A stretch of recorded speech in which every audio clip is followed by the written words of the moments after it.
Okay, real talk here. I can spot most ChatGPT generated content a mile away. Why? Because it is painfully generic. Now, don't get me wrong. ChatGPT is absolutely amazing, and I think you should be using it any possible way that you can to help your business grow. But you need to train it first. If you're just hopping in there with a, hey, ChatGPT, write me a blog post about XYZ, and expecting that to be magic, it's not going to be magic. You're setting yourself up for inauthentic, generic content and a whole lot of eye rolls. Okay, mostly from me. But if you train ChatGPT right, then it becomes this ridiculously powerful marketing assistant, a tool that knows your brand, your voice, your tone, even your audience's deepest pain points. Today, I'm going to walk you through 7 steps to train ChatGPT to be more valuable to you as a marketing assistant than most human. And be sure to stay till the end for one extra little tip. Let's do this.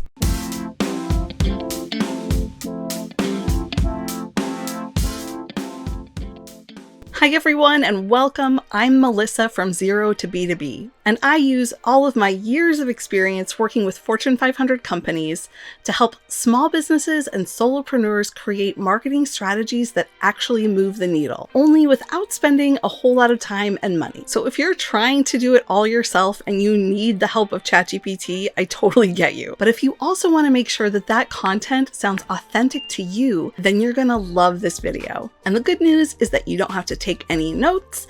I've compiled all of these tips into a freebie on my website, and I will link that in the description below. So feel free to grab it now if you want to follow along. It's cool. I'll wait. Are you back? Welcome back. Step number 1. Step 1 sounds really boring, but it is incredibly necessary to get great results. You're either going to want to create a specific login or a dedicated project within ChatGPT for your business that's dedicated just for your business. So what's the difference between those two things? Well, if you're on the paid program in ChatGPT, it allows you to create a project folder, which is basically a collection of threads all related to the same topic. In this case, that topic should be your business. But if you're not quite ready to be on the paid plan, that's completely fine. The other way to do this is just to create a separate login for ChatGPT that is just for your business purposes. So why am I asking you to do this? Well, because ChatGPT typically references the whole amount of your inputs to create outputs. So if you're using ChatGPT for personal things like, I don't know, research on your next vacation, or maybe recipes that you want to save, then it's going to pull from those things too. And you obviously don't want that to happen when you're just trying to create content for your business. Think of this like creating a clean workspace for your AI assistant. Clean inputs equals better results. Step number 2. This is the step that most people don't even know is possible, but it's a game changer. Ask ChatGPT to remember. You can literally ask ChatGPT to remember something that you input, and it will. For instance, you could tell ChatGPT, please remember everything I put in this thread and use it when you're creating marketing materials for me in the future. Boom, that easy.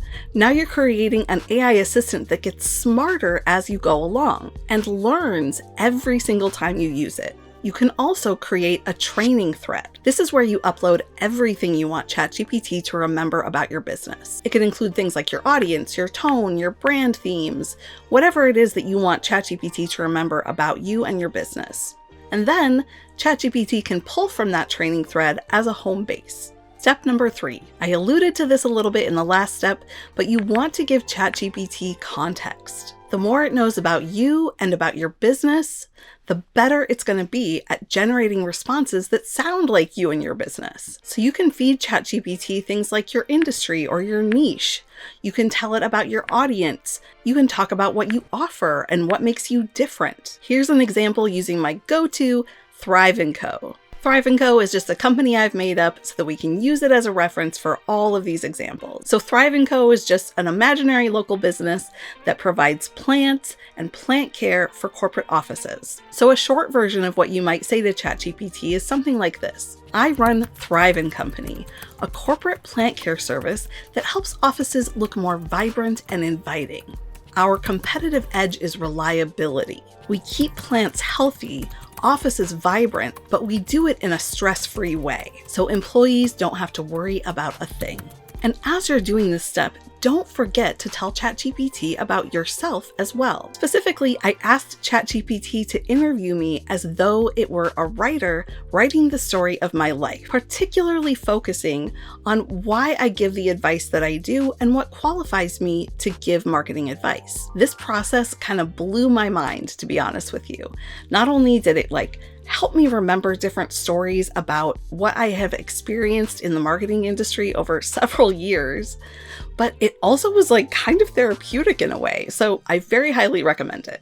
A pro tip about this is, like I mentioned before, to put all of these things into a training thread. Then you never have to retype it, you just have to ask ChatGPT to go look at that thread when it's creating something new for you. So this one is kind of fun, but it's also super powerful. Tell ChatGPT how you want to sound. Literally spell it out. Are you formal or casual? Is your tone bold and direct or more warm and encouraging? Are there any phrases that you always use or words that you want to avoid? Write it all down. Our tone is warm, professional, and approachable. We avoid sounding overly fancy or using botanical technical terms. We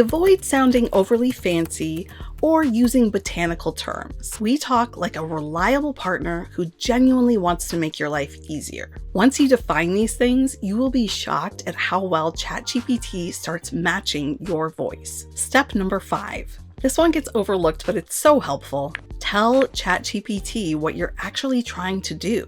Is your primary goal to build brand awareness? Are you trying to grow your email address? Or maybe you want to create more presence on social. The more specific you are, the better it will tailor your results. Here's a quick example from Thrive & Co.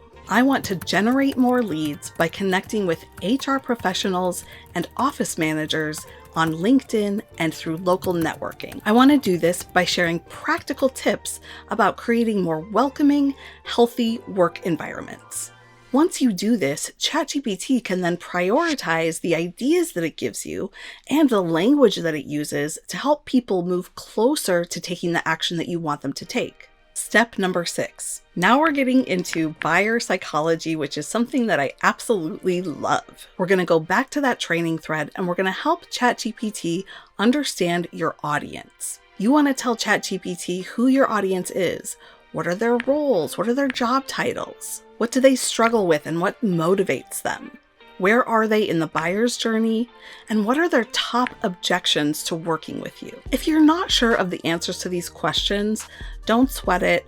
This is something that's really important to know before you start training ChatGPT, as are things like your tone and messaging and differentiators. But if you haven't done this yet, that's okay. I've made it super simple for you. I have a playlist that is full of great tips and worksheets about creating your messaging, defining your buyer persona, and really defining your tone. If I can remember how to do it, I will link it up here somewhere, or I'll put the link in the description below. So just take a little time to make sure you have those things defined before you start training ChatGPT. Here's a short example of what you might tell ChatGPT.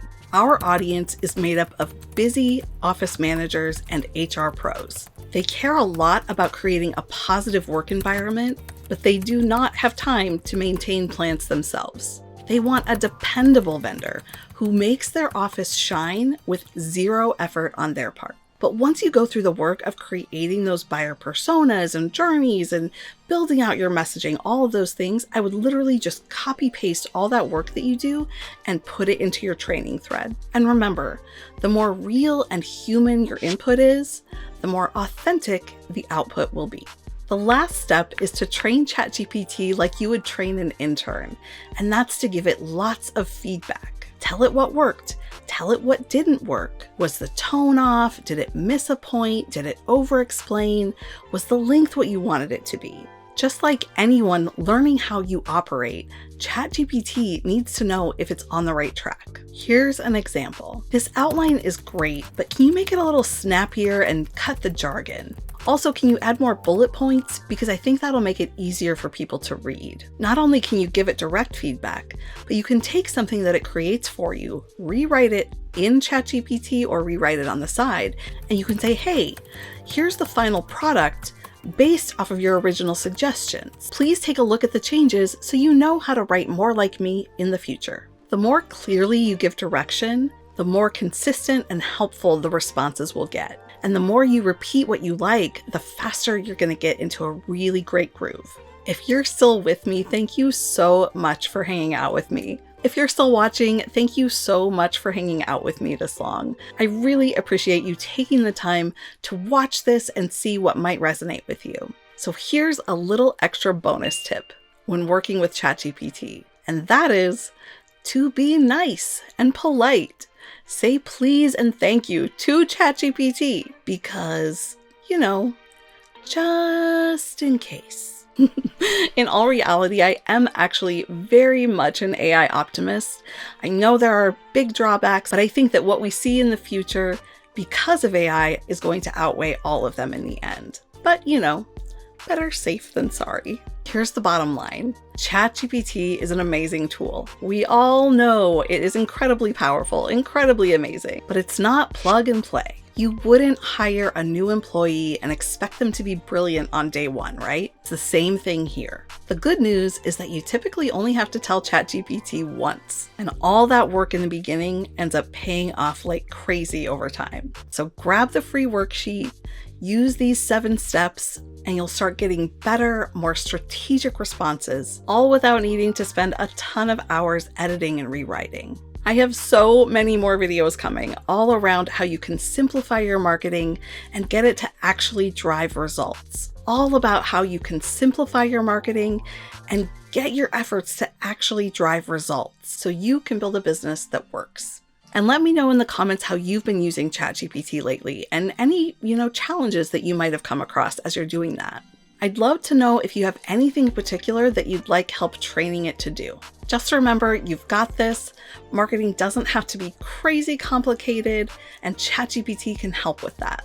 I'll see you in the next one. Side note, because I keep forgetting to record this in my videos, but I'm not being sponsored by ChatGPT or anyone else for that matter, at least at the time of this recording. If anything changes, I will update the description below.